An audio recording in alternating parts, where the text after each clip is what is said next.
Welcome back to live streaming commentary here of the third round of the FIM Asia Supermoto Championship at CHANGHUA in Taiwan, as we get ready for the qualifying session for the big boys that come out to play for the FIM Asia Supermoto Championship.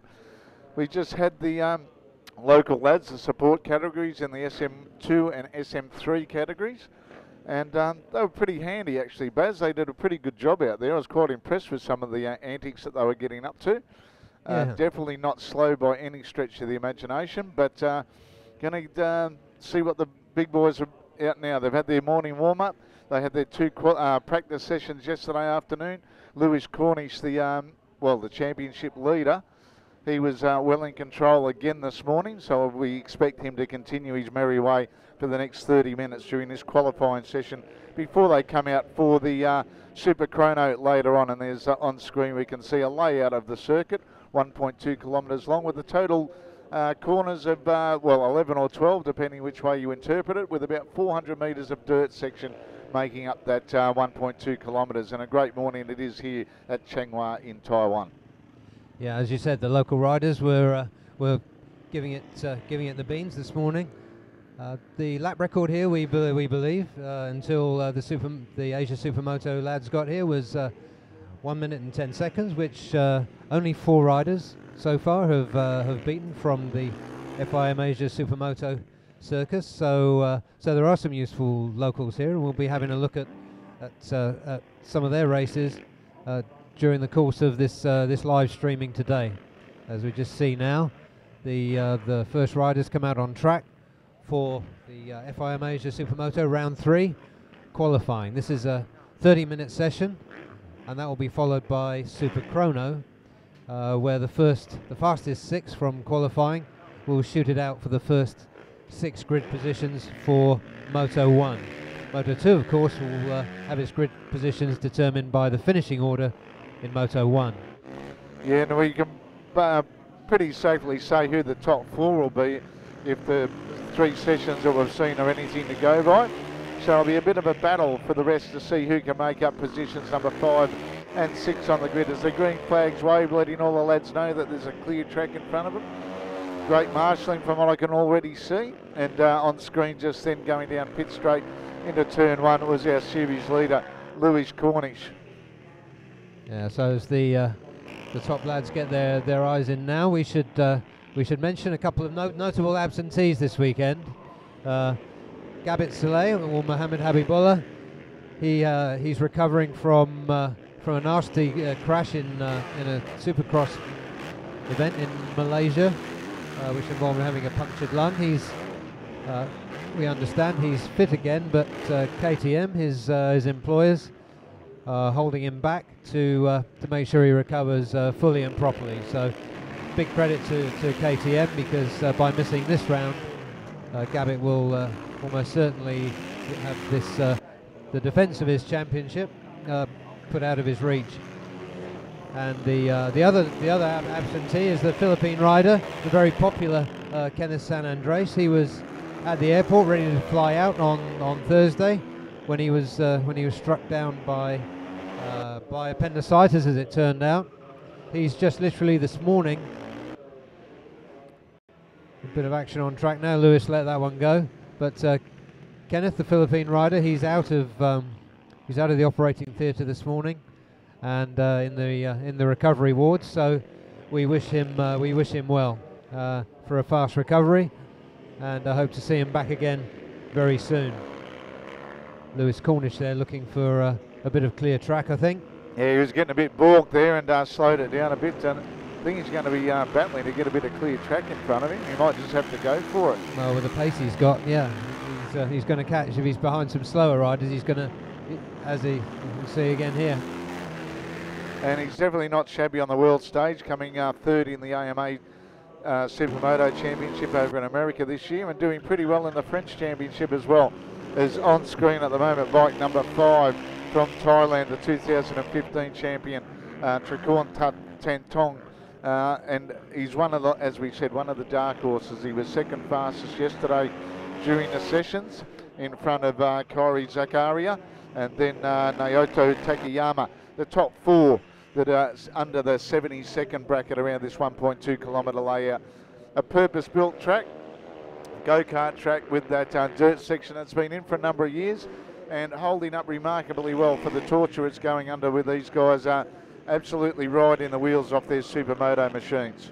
Yeah, that's right. Quite often on the hastily put together tracks, there's a lot of repairs and maintenance required to the dirt sections, but that's definitely not the case here. As look at a perfect jump by Trakan Tangtong, the Thai rider. He's an exponent of Supermoto, having won multiple championships in his home country of Thailand, as well as competing on the world stage in the Motocross of Nations and in the MXGP series as a wildcard rider. So already the times are starting to come down. Lewis Cornish with his fastest time of the weekend so far. He did a 67.4 yesterday. He's down to a 67.2. So I reckon we're not too far away from him slipping into the 66-second bracket and giving the rest of them a bit of, a big target to chase. Zakaria in second at the moment with a 68.1, as you can see on the live streaming screen. And then in third position, Trecorn there in a 68.3. So while Lewis looks like he's down to a 67.1 in that lap, so he is right on it now. He's got a bit of clear track in front of him. Yeah, he's got exactly a second on Kairi Zakaria, who's in second place, and he's got Trecorn just behind him. The times are certain to come down. Now I was handed some nice information during the course of the break from Rene, the French guy that has been living over here for a number of years. Top speed down pit straight, 122 kilometres an hour, averaging at about 115 k's. So they're not too shabby, and also in the dirt section, they're still getting through those jumps at around 61 k's. So some pretty good pace around them at the moment.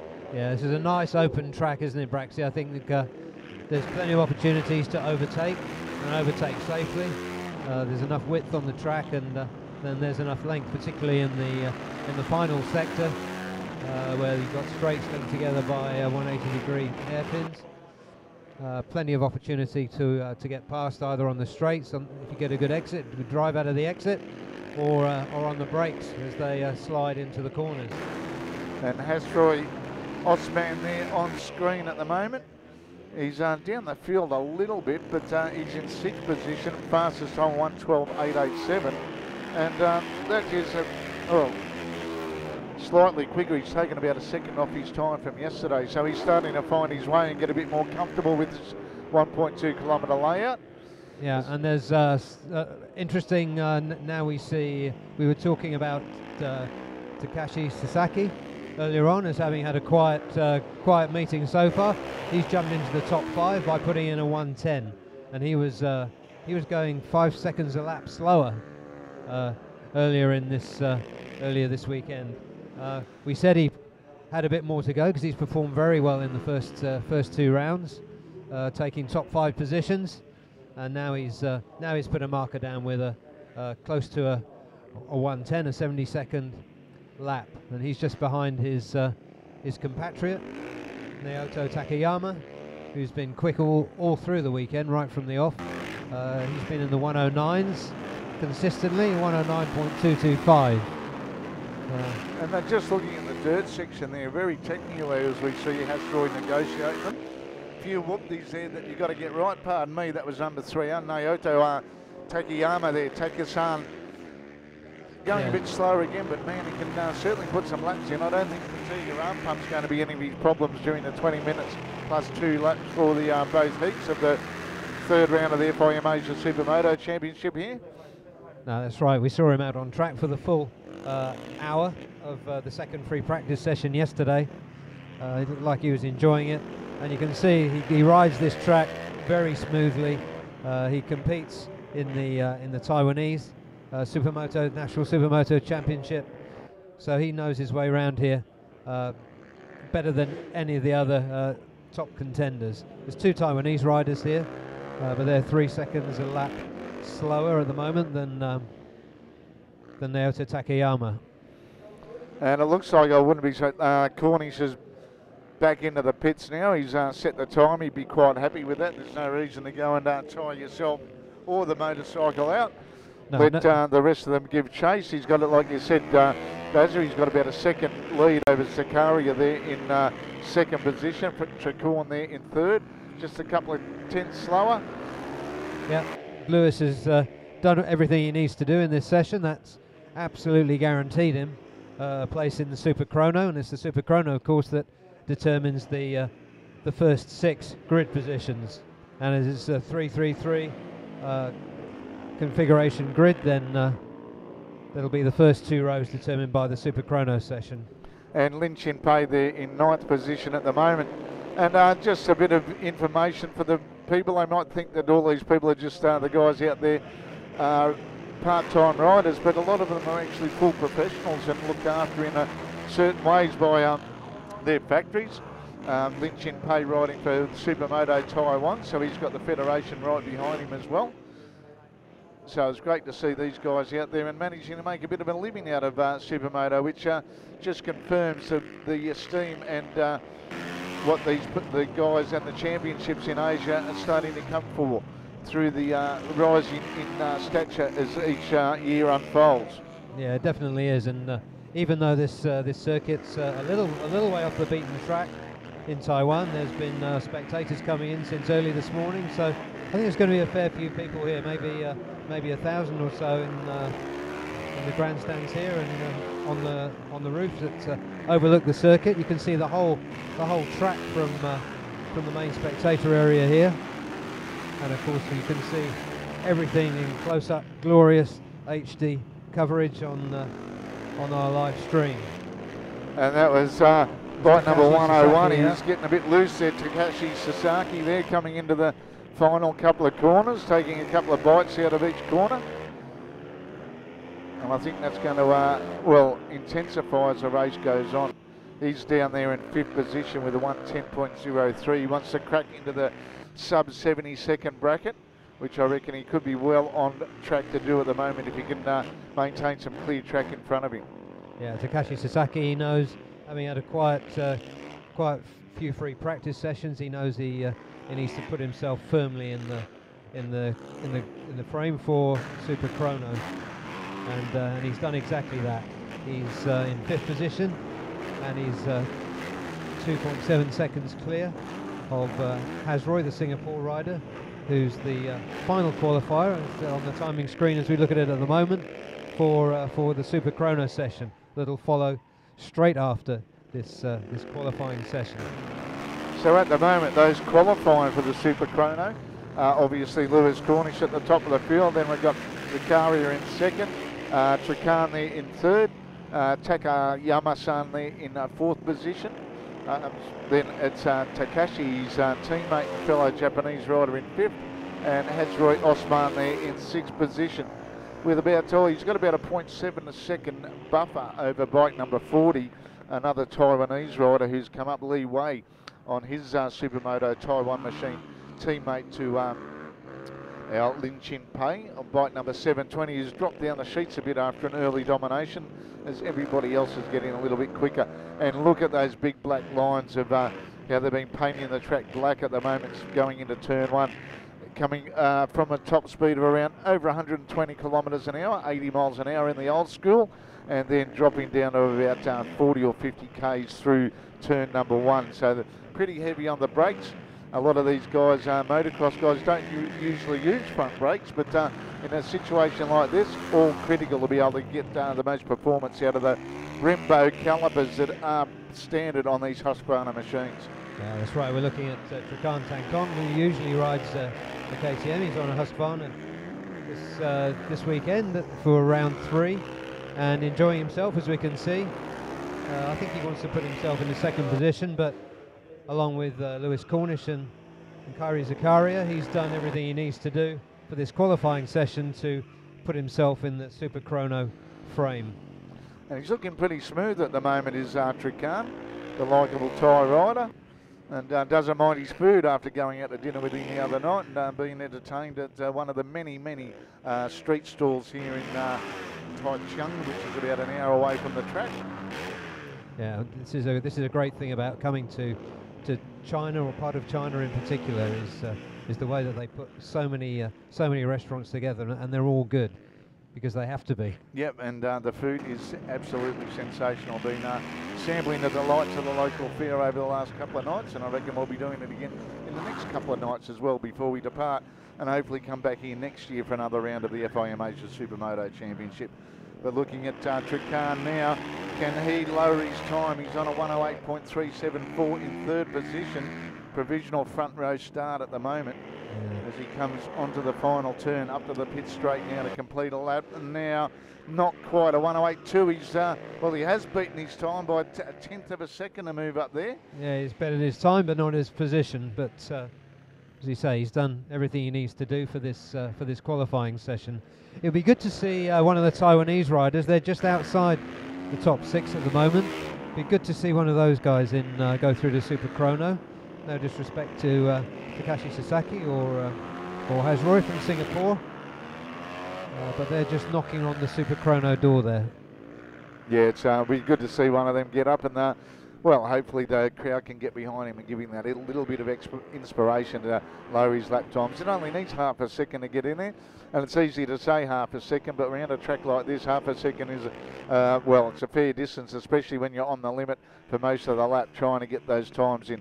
As we can see the riders going through now, about just under half distance of this first and only qualifying session before the top 6 move into the Superchrono in about half an hour's time. Yeah, we're looking at one of the wildcard riders. There's 2 of the elite class Taiwanese Supermoto riders that have joined this round.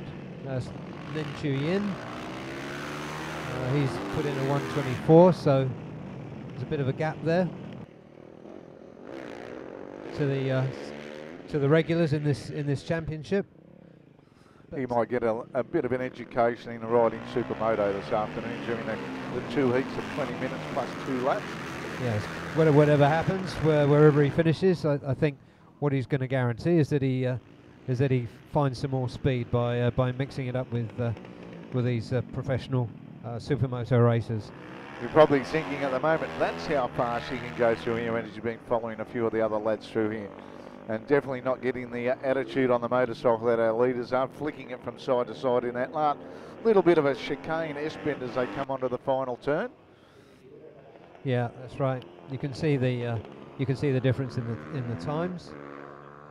But he'll be having a look at some of the others and realising actually what is possible to do with one of these 450cc. That would have tickled coming off that jump then. Definitely didn't get it right, just trying to pick the number up of that rider. Who it was one of our international stars, but he just didn't get that jump anywhere near right and come down, both wheels hitting the ground, and that looked like it was Hasman Osroy, the Singaporean rider, that messed that jump up completely. But well, I bet he doesn't do that again in a hurry. No, that was a bit of a Supermoto belly flop, that one. But he's the final man in the Superchrono frame at the moment. He's in 6th position, ahead of the 2 Taiwanese riders. And it's interesting looking at the different body language and style of him as he chips it in, almost taking 2 bites of the cherry going into turn 1, turning it sideways, straightening it up, and then getting a second bite. Whereas you look at someone like Lewis Cornish and also Zakaria, where they come in there and they just flick the thing sideways and they carry that momentum all the way through, wheel spinning, and then getting the drive out of turn 1 to get that all-important drive up to turn 2 and 3. Yeah, like any branch of motorcycle racing, the top guys make it look easy, don't they? Oh, they sure do, but and they all ride pretty hard, and anybody that's getting out there and having a bit of a dip can certainly ride a motorcycle. Yeah, we're looking at the Taiwanese wildcard rider. He got it moved into that first turn a lot more aggressively than we saw him do last time.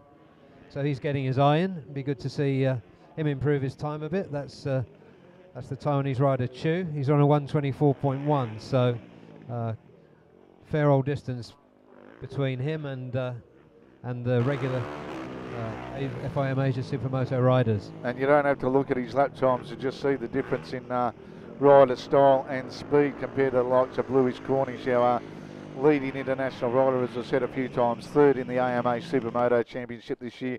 So definitely no slouch when it comes to getting the performance out of a Supermoto machine. Yeah, Lewis is he's giving a good benchmark for the rest of the Asian riders, because he is tried and tested, and we know where he stands in the international supermoto community. He is one of the very best international supermoto riders, and his contemporaries here, Kairi Zakaria, Trakan Tangtong, they are also close to that bracket. They're good enough to go well anywhere in the world, and Lewis himself has said that. And Lu Chu Ying and Lin Chu Ying and be looking now. He's got a pretty well open track at the moment. He's already taken a second and a half off his time in a couple of laps to move into the 123s. So he's getting closer by each lap, obviously some way away. And like you said, gives a bit of a difference in what the locals have been up to, as up against our international riders that have been following the FIM Asia Supermoto Championship around so far the 3 rounds in Thailand, Indonesia and now in Taiwan, before we get down to the last 2 rounds in Singapore and Malaysia a week apart next month. And let's remember, this is the first time there has been any kind of international motorcycle racing event held in Taiwan, and the backwash effect, I think, of this series coming here is going to be to lift the level of the local series, as they see what can be done with really good riders on these 450cc supermoto machines. And they've really been painting the track black, as they say in the classics. With look at those big strips of licorice-like rubber that's been laid down there, probably going on for about 100 metres, some of those black lines, that you don't really get the distance of the two-dimensional on a television. Yeah, we got a best time of the weekend so far as well, I think, for Naoto Takayama, who's in 4th position currently at 109.037. I think most of the front runners, or the fastest 3 anyway, are probably back taking a breather in the paddock before Superchrono.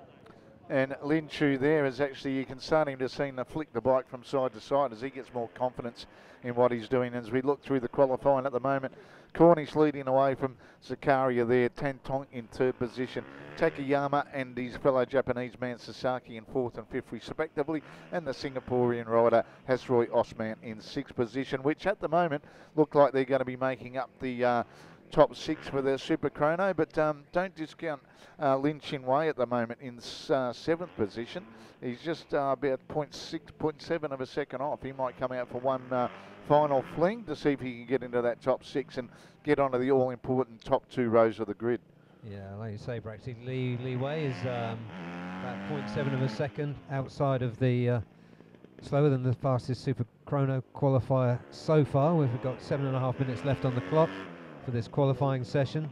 He needs to find 0.7 of a second, which is probably a bit of a big ask at this stage.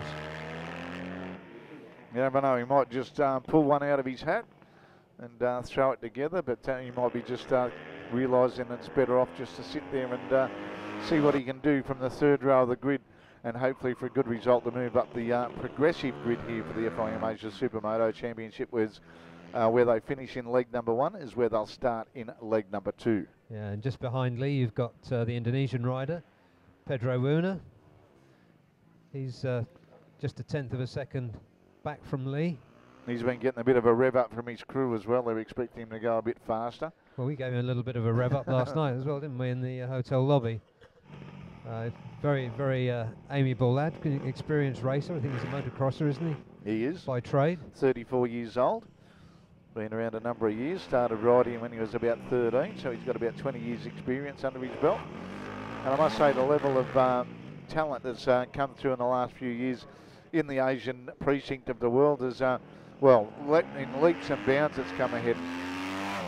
Yeah, we've seen in all branches of the sport, not just Supermoto, but a few weeks ago there was the first ever Indonesian winner of a World Championship event. That was Galang Hendra, who took the Super Sport 300 race in, I think it was Jerez.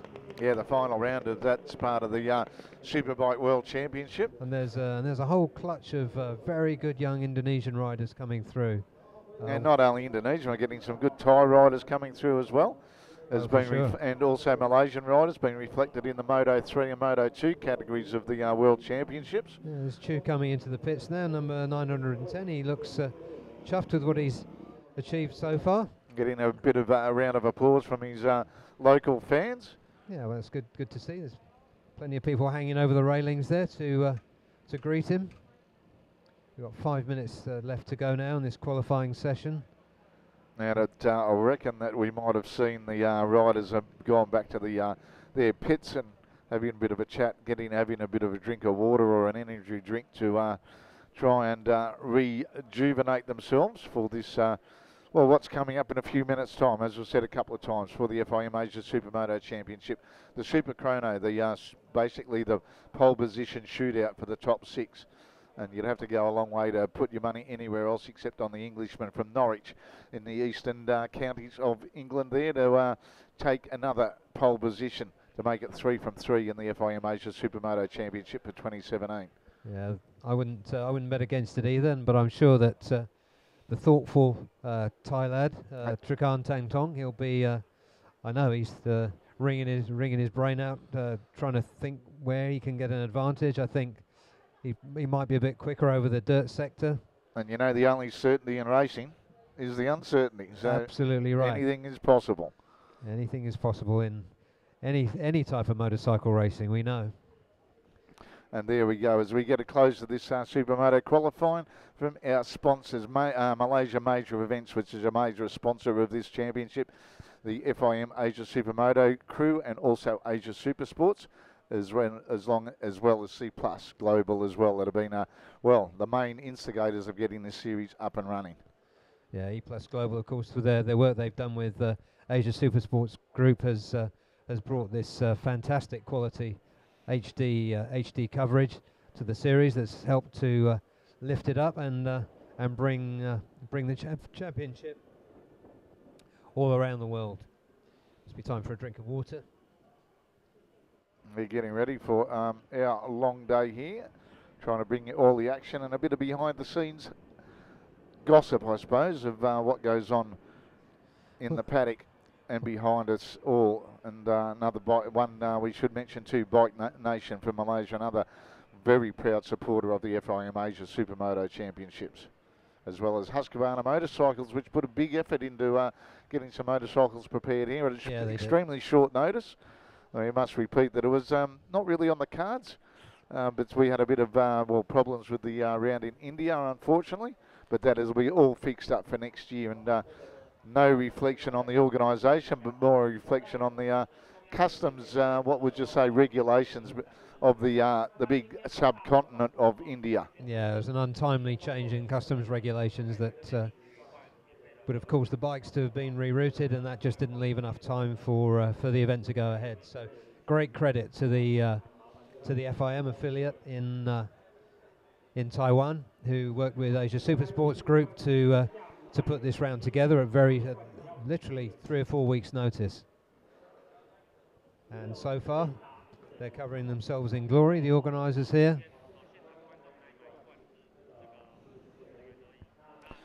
So we're getting down to the nitty-gritty, as they say, of the race meeting. We've had the 2 free practice sessions. We had a qualifying warm-up this morning, plus a qualifying session as well, as we look through the leaderboard for round 3 at the K1 circuit in CHANGHUA here in Taiwan. Lewis Cornish well in control, isn't he, Baz, by over a second from the Malaysian Kari Zakaria there in second, with Trikan Tang Tong in third. Yeah, those two, the two chasing guys, Kari Zakaria and Trikan Tang Tong, they're nothing much to choose between them.